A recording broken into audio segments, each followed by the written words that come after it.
ushirikiano, Sheikh Muhammad Said Mkali, ukae huku mlangoni wapokee wageni wako, wengine wanaishia mlangoni huku, upate kuambia karibuni katika viwanja vya Bwana Mtume Muhammad. Tunaomba tukae kihadhara, usikae ukaonaangalia huko, angalia hadhara iko mbele.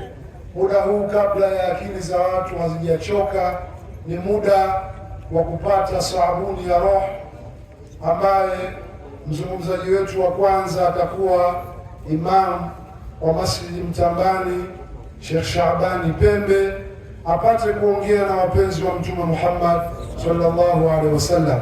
Angalizo limekuwa la kheri.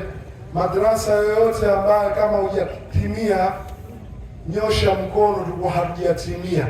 Kama mmekamilika, tuambiane, limradi shughuli yetu duru la kwanza tunataka kumaliza saa 6.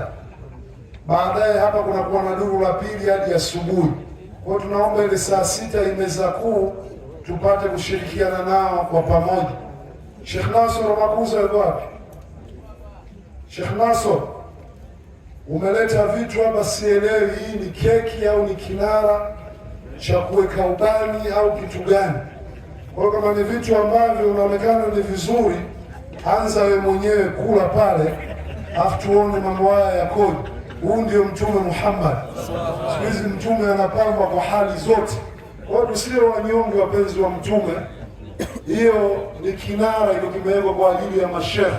Kwa hiyo walokuwa huko awe huko, hii ni kwa ajili ya huko. Kwa hiyo ndio mambo ya Mtume Muhammad sallallahu alaihi wasallam.